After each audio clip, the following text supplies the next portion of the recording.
संबित पात्रा ने दुनिया को अचंभित कर दिया ये कहकर कि महाप्रभु भगवान जगन्नाथ नरेंद्र मोदी के भक्त हैं। प्रोपेगेंडा इतिहास में पहले भी देखा गया है। हिटलर भी अपने आप को ईश्वर का दूत, ईश्वर का स्वरूप बताता था। राजनीति में धर्म पर डिबेट करने से परहेज करती है। मुझे लगता है वो गलत है। मुझे लगता है धर्म और आस्था बहुत पवित्र विषय है, उन पर राजनीति नहीं करनी चाहिए। लेकिन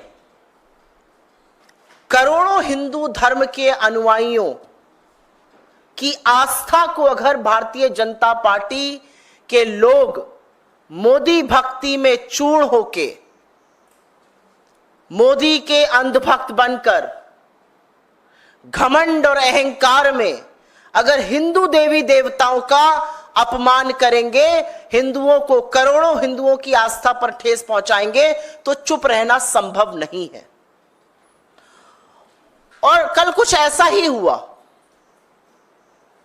भाजपा के राष्ट्रीय प्रवक्ता, पुरी से उनके लोकसभा के उम्मीदवार संबित पात्रा ने दुनिया को अचंभित कर दिया ये कहकर कि महाप्रभु भगवान जगन्नाथ नरेंद्र मोदी के भक्त हैं।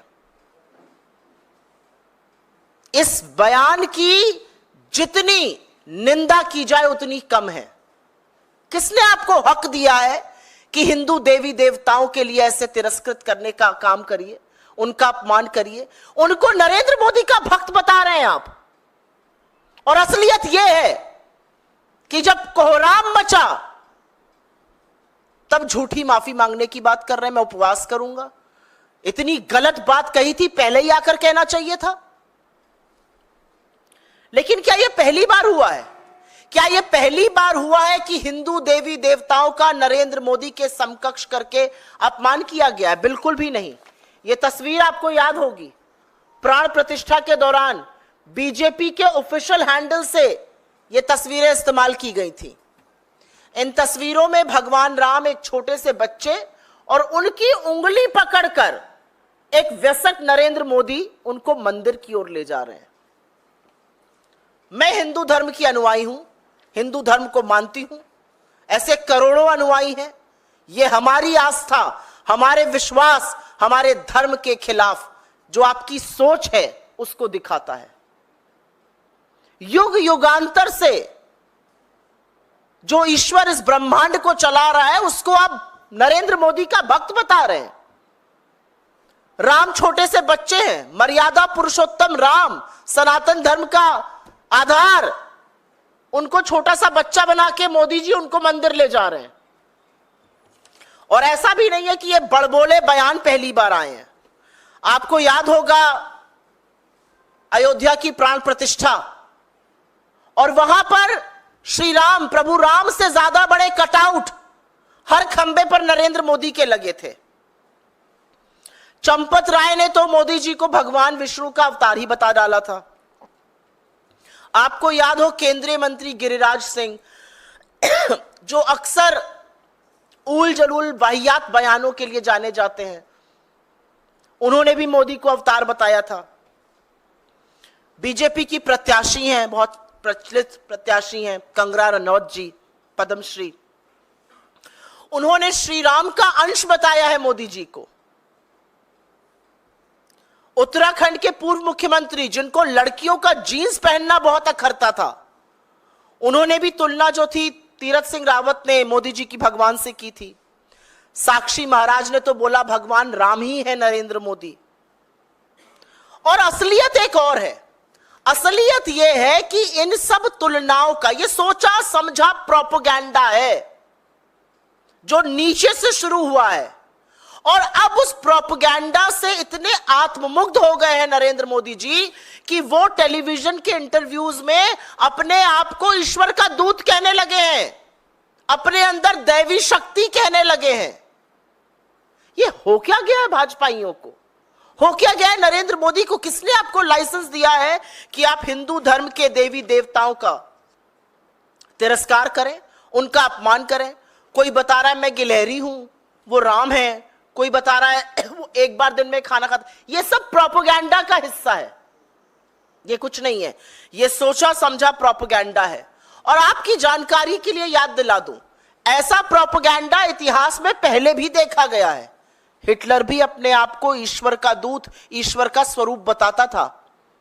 आपको पता है ना, किम जोंग, वो भी खुद को अपने अंदर दैवीय शक्ति बताता है, ईश्वर का स्वरूप बताता है, कहता है पेशाब नहीं करता है।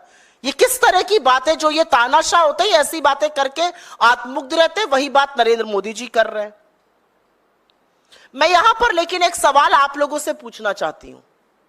जब इस पर कोहराम मचा तो बोला गया स्लिप ऑफ टंग हो गई थी। अच्छा, इतनी बड़ी स्लिप ऑफ टंग हो गई कि भगवान को मोदी का भक्त बता डाला, और तब तक आके नहीं स्पष्टीकरण दिया जब तक कोहराम नहीं बचा, हमने मुद्दे को नहीं उठाया। जब हजारों करोड़ों अनुयायियों ने कहा कि यह गलत है, तब आपको स्लिप ऑफ टंग याद आया। और मैं मीडिया से पूछना चाहती हूं, नोएडा के उन तमाम कमांडो वॉरियर एंकरगढ़ से पूछना चाहती हूं, आप क्यों चुप है? किस बात का पास दे रहे हैं? मैंने कुछ मीडिया के साथियों की ट्वीट और पोस्ट देखी, वो कह रहे स्लिप ऑफ टंग हो जाता है। अच्छा, ऐसा स्लिप ऑफ टंग जब विपक्षी प्रवक्ताओं और नेताओं का होता है तब तो आप लिंचिंग करते हैं, नोच खसोट लेते हैं उनको। इस पर क्यों आपका सुई टपक सन्नाटा है? असलियत यह है कि कोई सवाल बीजेपी से नहीं पूछा जाएगा। जब मोदी जी ने बताया कि मैं ईश्वर का दूत हूं और मुझ में अंदर दैवीय शक्ति है, तो मुझे लगा कि शायद पत्रकार महोदया इतनी आत्ममुग्ध हो गई ईश्वर का स्वरूप देखकर कि आगे पूछ ही नहीं पाई कि ये जो स्वरूप है आपका, इसके चलते 45 साल में सबसे ज्यादा बेरोजगारी क्यों है? इसके चलते युवाओं के लिए रोजगार क्यों नहीं है? इसके चलते आपने आटा, दही, पढ़ाई, दवाई पर जीएसटी क्यों लगाया है? इसके चलते कमरतोड़ महंगाई क्यों है?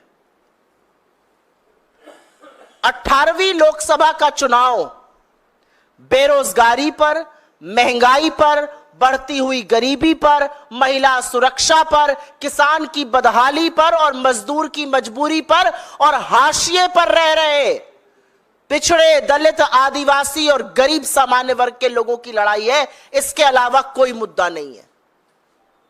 5 चरण का मतदान हो गया और यहां पर ईश्वर का स्वरूप, ईश्वर उनके भक्त बताए जाने लगे।